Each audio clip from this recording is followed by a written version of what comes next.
Yung mga idol, kumusta? DJL Sports TV nagbabalik mga idol. Cuadralas Casimero, malaki ang tiwala sa kanyang manager at promoter.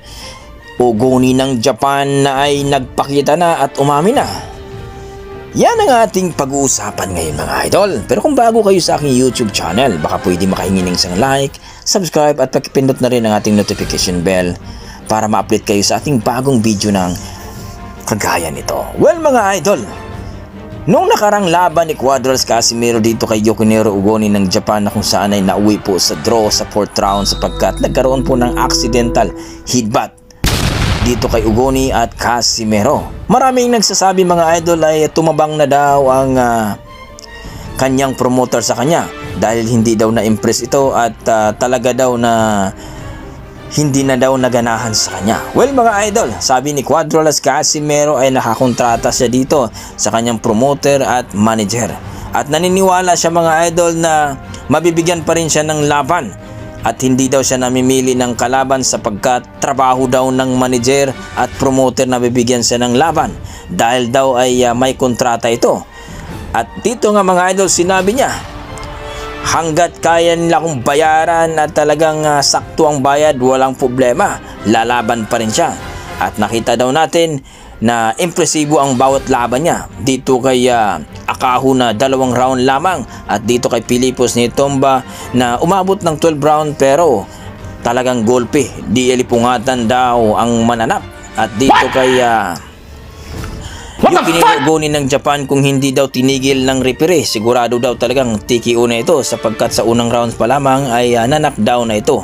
At dito nga mga idol ay umamin po itong si Ugoni na interview po ito dito sa isang analyst na Hapon na boksingero din na si Valentin na nanginginig daw ang kanyang katawan sa lakas daw ng kamao ni Cuadralas Casimero.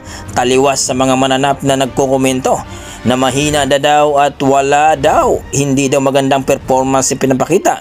Well mga idol, dito natin makikita na ang suporta sa isang analyst na talagang sabi niya isang halimaw daw si Alas o kumbaga isang monster o real monster daw itong si Casimero sapagkat dito kay Kinya Yamashita, Akahu at Ugoni ay talaga naman daw kinawawa lang daw niya. Ayon nga kay Yokinero Ugoni ng Japan mga idol na kung saan ay nanginginig at takot ang kanyang nararamdaman at pasalamat na daw siya na natigil na o in-stop ng referee sa 4th round sapagkat TKO ang aabutin daw niya dito kay Cuadralas Casimero na kung gigil na ito sa kanya.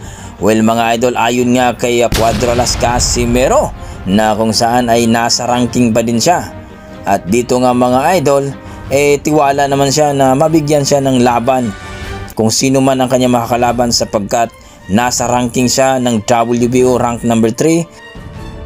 Kayo mga idol, ano masasabi niyo sa ating video na kung saan ay umami na po si Ugoni sa nangyari? I-komento mo na sa baba mga idol para ating pag-uusapan. Maraming salamat.